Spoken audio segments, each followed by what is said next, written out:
Hey guys, so today you and I are going to talk about losing the opportunity. So let's get into it.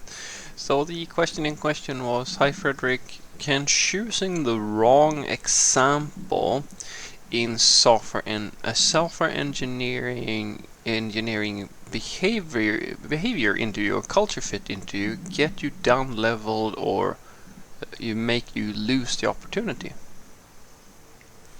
Yes, it can. But before you go too far with that one, anything in an interview can make you lose the opportunity. You can simply not be good enough according to the people who are doing the interview. You could have made a mistake that they frown upon. One of the interviewer's cousins is looking for the job as well, and so they're going to be extra strict with you and let that person take the job instead, etc., etc. You don't really know.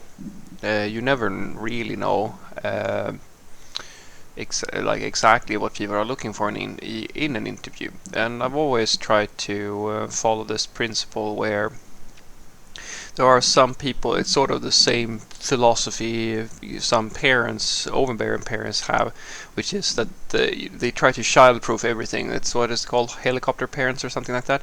The reality is, guys, that no matter how much you try, you cannot prepare for everything. It's not possible. It's never going to be possible. And so having the approach, I feel at the very least, that uh, you'd get to a point where you're strong enough to deal with whatever happens. You try to do your best, and then if it works out, be happy about that and feel, fortunate and so forth. If it doesn't work out, then take that hit and move on. And when it comes to behavior, this is such a subjective thing that there is really nothing you can do here. I can give you the general attitude that people are looking for in software developers, and I'll give you like the tips that I can give. But at the end of the day, it really comes down to whoever you're talking to, and it's a gut feeling thing. There's no objectivity. There's nothing like that, and I know that may be hard for some people to swallow. But the reality is, guys, that there is no fairness here. Usually, the fairness is down to, are you dealing with good people or not, because they are going to make an evaluation of you. And for some of you, you might not even be aware of that. Yeah, you're actually you have a pretty poor attitude that people don't really respond to in modern day society. Imagine the switch for, if we take an example, if you sort of because that's the thing, right? Sometimes you have to think about yourself as well, because it's so common that you make everything everybody else's fault, and I don't really believe that is healthy. Imagine like die-hard racists who are still alive today. Now we're talking like the almost comical racists of a few years ago, where or during their lifetime, they have gone from being sort of the norm for a lot of people, depending on where you are, of course.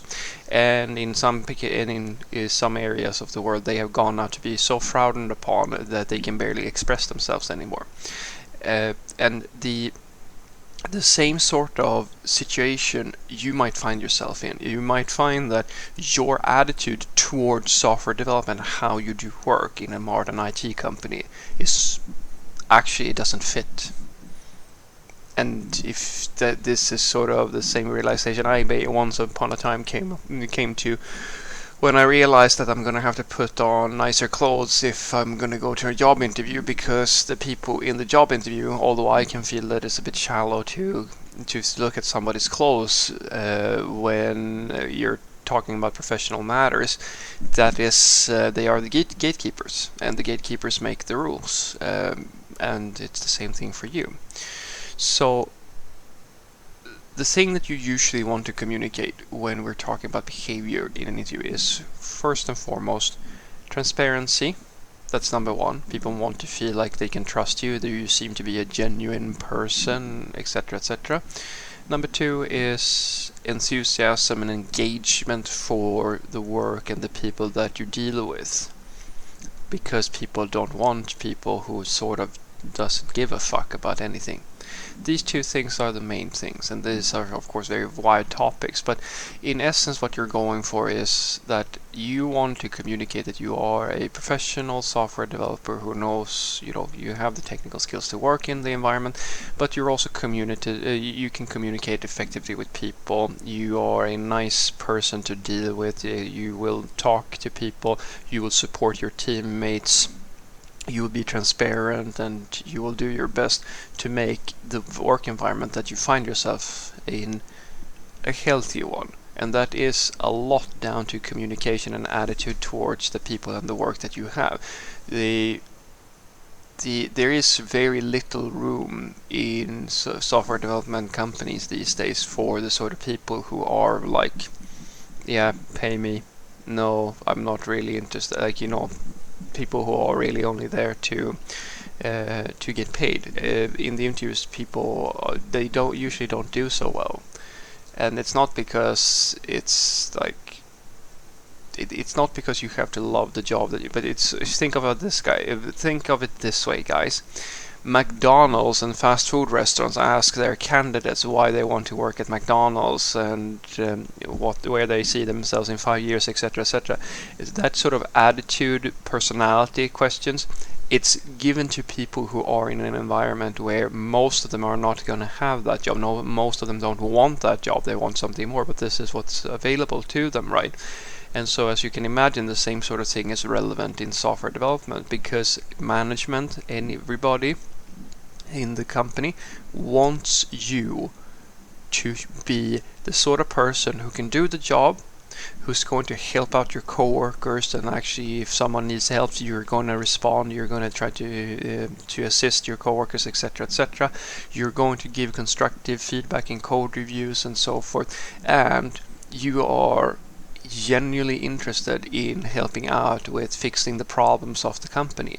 These things are the things that you need to communicate, and there is very little else that you need to think about, I would say, in this regard. It's a sort of thing where, it's fluffy, so you're going to have to fill in your own stories here, but if you can communicate these things, it's a universal thing, basically, for most companies. This is like if you can cover this is sort of like guaranteed passing grade sort of thing. You may not impress people who are looking for something very specific, right? But this is going to be a passing grade on practically everything. So what I want you to take away from this is that yes, you can fail a behavioral or culture fit interview. You can definitely do that, because the people who usually get those sorts of things, and the reason we usually do those sorts of things is because you're trying to figure out if this person is going to be a problem. And it's not that often that I see people fail that sort of interview. The only time I've actually seen someone fail these sorts of interviews is when you're hiring engineering managers or people who are supposed to have a bit more responsibility for other engineers, etc., etc., and they have no passion, no drive, they don't seem to give a fuck, they're sort of like low effort, low energy, don't really seem to be all that engaged in the interview. You can't have such a person. Well, usually companies don't want to take a risk on a manager who doesn't really who doesn't seem to care all that much about the role that they're picking up. But for software engineers, it's usually as simple as I was saying, communicate first and foremost that you are trustworthy, transparent, genuine, etc., etc. And number 2 is communicate that you are engaged and that you care about supporting your team and your people around you and being helpful, etc., etc. Because a software developer works usually as part of a team, and you need to be able to communicate with the people in that team and the stakeholders that you have within the company in order to achieve whatever goals that you have. And if you add on top, as I said, that you are perceived as being someone who is a pleasant person and a genuine person, I can't imagine you fucking that up. You would have, as I said, then it's probably the fact that you actually have a world view or an attitude that doesn't fit in today's society anymore. Have a great day.